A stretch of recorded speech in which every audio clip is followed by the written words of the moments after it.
84 लाख योनियां अलग अलग पुराणों में अलग अलग बताई गई हैं, लेकिन है सभी एक ही।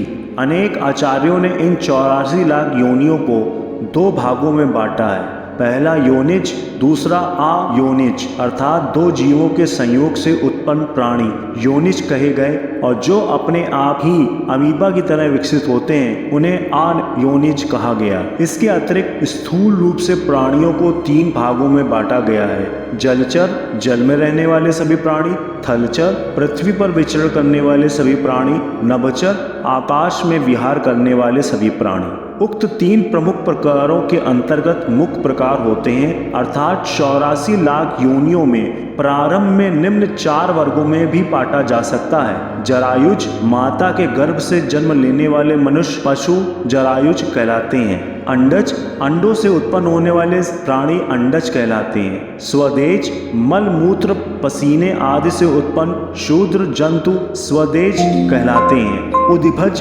पृथ्वी से उत्पन्न प्राणी उदिभज कहलाते हैं। पद्म पुराण के एक श्लोक के अनुसार जलचर 9 लाख, स्थावर अर्थात पेड़ पौधे 20 लाख, सरीसृप कृमि अर्थात कीड़े मकोड़े 11 लाख, पक्षी या नभचर 10 लाख, स्थली या थलचर 30 लाख और शेष 4 लाख मानवीय नस्ल के कुल 84 लाख। आप इसे इस तरह से समझें: पानी के जीव जंतु 9 लाख, पेड़ पौधे 20 लाख, कीड़े मकोड़े 11 लाख, पक्षी 10 लाख, पशु 30 लाख, देवता दैत्य दानव मनुष्य आदि 4 लाख, कुल योनियां 84 लाख।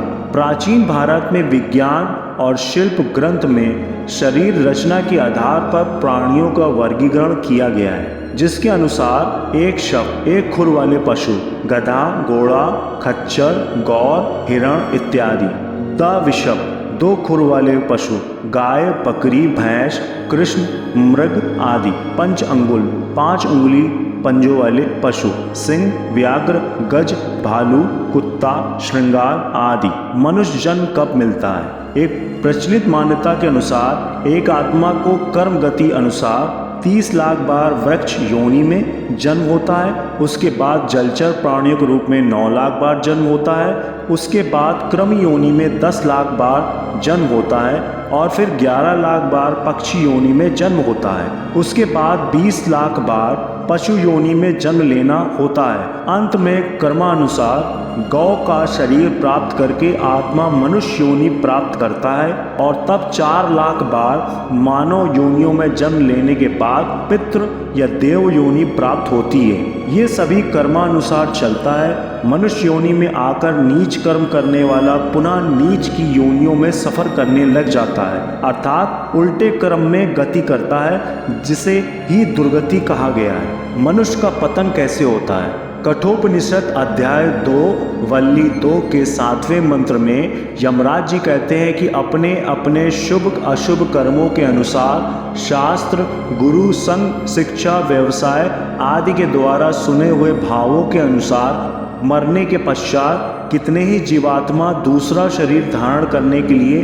वीर के साथ माता की योनि में प्रवेश कर जाते हैं। जिनके पूर्ण पाप समान होते हैं वे मनुष्य का, और जिनके पूर्ण कम तथा पाप अधिक होते हैं वे पशु पक्षी का शरीर धारण कर उत्पन्न होते हैं। और कितने ही जिनके पाप अत्यधिक होते हैं स्थावर भाव को प्राप्त होते हैं, अर्थात वृक्ष, लता, तृण आदि जड़ शरीर में उत्पन्न होते हैं। अंतिम इच्छाओं के अनुसार परिवर्तित जीन्स जिस जीव के जीन्स से मिल जाते हैं उसी ओर ये आकर्षित होकर वही योनि धारण कर लेते हैं। 84 लाख योनियों में भटकने के बाद वह फिर मनुष्य शरीर में आता है। धन्यवाद।